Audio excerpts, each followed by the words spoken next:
बिस्मिल्लाहिर्रहमानिर्रहीम। गज़ाली पब्लिकेशन के प्लेटफॉर्म से जीएम गज़ाली हाज़िर खिदमत हैं। पैफ के दोस्तों के बहुत सारे फ़ोन्स भी आए, बहुत सारे दोस्तों ने पूछा भी सही कि अगले साल का हमारा पैफ का पैटर्न क्या होगा, 2023 के अंदर हमारा इम्तिहान किस तरह से होगा, हमें तैयारी कैसे करानी चाहिए, क्योंकि इस साल जो रिज़ल्ट 2022 का आया है वो रिज़ल्ट को इतना अच्छा नहीं आया।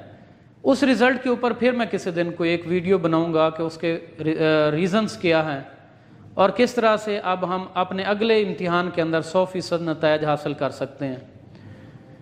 अब तक का जो पैफ का डिसीजन हुआ है उस डिसीजंस के मुताबिक ये वीडियो मैं बना रहा हूँ।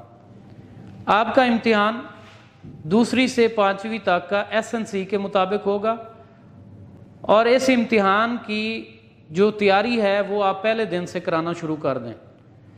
हमारा पैफ का इम्तिहान 4 मज़ामीन का होता है, जिसके अंदर उर्दू है, इंग्लिश है, जनरल नॉलेज है, मैथमेटिक्स है। जनरल नॉलेज 3री क्लास तक होता है, 4थी और 5वीं क्लास से साइंस का पेपर होता है। उर्दू, इंग्लिश और जनरल नॉलेज, ये 3 मज़ामीन जो हैं ये सेम उसी पैटर्न के मुताबिक होंगे जैसे पहले आपका इम्तिहान होता है।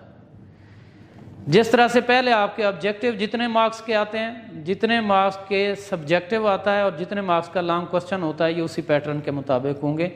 इनके अंदर ना पैटर्न की कोई तब्दीली है ना कोई और चेंज है। अब इस साल जो 2022 के अंदर रिज़ल्ट आया उसमें ज़्यादातर क्लासेस को जो फेल हुई हैं वो साइंस और मैथमेटिक्स के अंदर थी, क्योंकि साइंस और मैथ दोनों इंग्लिश मीडियम में है, उर्दू मीडियम के अंदर नहीं है। हमारा ज़्यादातर बैकवर्ड एरियाज़ के जो बच्चे हैं वो उर्दू मीडियम में पढ़ते हैं। उसका हल पैफ ने ये निकाला है, इस साल जो आपका इम्तिहान होगा मैथ का क्लास 2 से क्लास 5 तक का, ये ऑब्जेक्टिव पेपर होगा, 25 नंबर का पेपर होगा, ये ऑब्जेक्टिव पेपर होगा। इसी तरह से साइंस का 2री से 5वीं तक का जो पेपर होगा ये भी ऑब्जेक्टिव पेपर होगा और ये ऑब्जेक्टिव पेपर 25 मार्क का होगा। ये दोनों बाईलैंग्वेज होंगे। बाईलैंग्वेज किस तरह से होंगे? उर्दू और इंग्लिश दोनों मीडियम के अंदर होंगे। अब सवाल किस तरह से आएगा, बच्चे ने उसको टिक करना है। सवाल का तरीका ये होगा कि मैंने एक सवाल टिक द करेक्ट ऑप्शन, ये मैथ का एक सवाल मैंने खुद से बनाया है। द एम्प्टी सेट इज, खाली सेट है, नीचे इसके पास ऑप्शन है आपके पास ये, इसके बाद ये बी में, ये सी में और ये डी में। अब बच्चा क्या करेगा, एम्प्टी सेट जो है ये खाली सेट है, इसको टिक कर देगा। इसी तरह से अगर हम साइंस के पैटर्न के ऊपर हैं, क्लास 2 टू क्लास 5 साइंस का जो पैटर्न है उसका एक MCQs मैंने यहाँ पे लिखा है, वो है basic unit of life is, जिंदगी की बुनियादी इकाई है। ये एक MCQs बना होगा। उसके ऑप्शन है सेल, सेल उर्दू में भी होगा, इंग्लिश में भी लिखा होगा। आगे है टिश्यू, टिश्यू उर्दू में भी होगा, इंग्लिश में भी। आगे है ऑर्गन है और आगे है सेल बॉडी। अब इसके अंदर जो करेक्ट इसका ऑप्शन है वो है cell. Cell is the basic unit of life of organisms, जानदारों की जिंदगी की बुनियादी इकाई सेल होता है। ये ऑप्शन इस तरह से होगा। अब इस हवाले से आपने तैयारी बच्चों को जब करानी है तो लाइन टू लाइन आपको मैथ और साइंस के MCQs तैयार करने पड़ेंगे। इस हवाले से गज़ाली पब्लिकेशन एक चैलेंज बुक के नाम से किताब तैयार करके बैठा है। ये सिलेबस आलमोस्ट आपका 22 से 25 अगस्त के दरमियान आ जाएगा। जैसे ये सिलेबस आएगा उस सिलेबस के मुताबिक हम आपको वो किताब देंगे।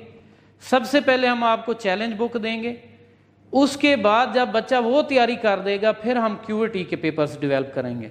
उसके बाद QAT की प्रैक्टिस कराएंगे बच्चों को।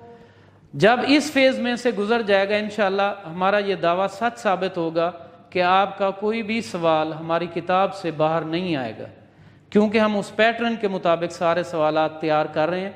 जैसे ही वो किताब तैयार होगी उस किताब के ऊपर पूरी मैं आपको ब्रीफिंग दूंगा।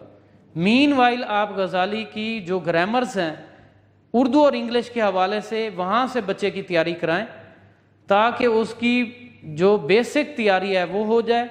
उसके बाद जब ये चैलेंज बुक आ जाएगी, इसमें से गुजरने के बाद फिर QAT की तैयारी की तरफ हम आएंगे। ये इस डिस्कशन का एक पोर्शन था। ये SNC तक की डिस्कशन है। बाकी जो डिस्कशन है उसको हम अगली वीडियो के अंदर सम अप करते हैं।